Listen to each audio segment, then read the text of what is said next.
एक महत्त्वाची बातमी, सरकार येऊन सरकारमध्ये नसणं हा मोठा अपमान असल्याचं माणिकराव शिंदेंनी म्हटलंय।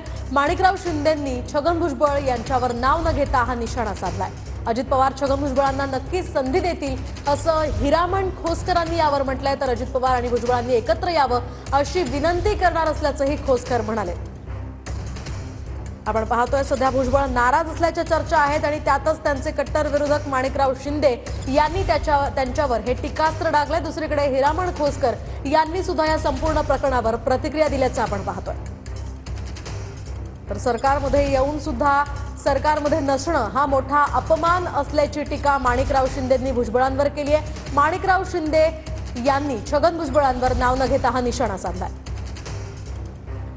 निश्चितपणे गाजली होती। मला तेच म्हणायचं आहे की नियतीला कदाचित सरकार येऊन त्या ठिकाणी हा सरकारमध्ये नसणं हा मोठा अपमान हा त्यांना द्यायचा होता, म्हणून कदाचित येवल्यामध्ये त्यांना विजय मिळाला। त्यांना कुठेतरी दादा संधी देतील 100%, आणि ते एकत्र येतील। ते चालू राहतं, ते थोडंसं कुटुंबात थोडंफार चालू राहतं। पण मला खात्री आहे, आता मी परवाला जाणार आहे शिरवळ साहेबांना आम्ही, आणि त्यांना विनंती करणार आहे। विनंती ते नाराज नाही, थोडंसं आता कार्यकर्त्याची कार्यकर्ते समजा मला नाही मिळतं, मला 10 कार्यकर्ते म्हणता तुम्ही काय दादांचा निरोप घेऊन जाणार आहेत? दादांना मी विनंती केला, दादांनी विनंती केला, आम्ही परवानगी घेतली दादाशी, साहेबाकडे जाणार आहे। मला खात्री आहे साहेब आणि दादा आमचं दोघांचं ऐकतील, आम्हाला खात्री आहे।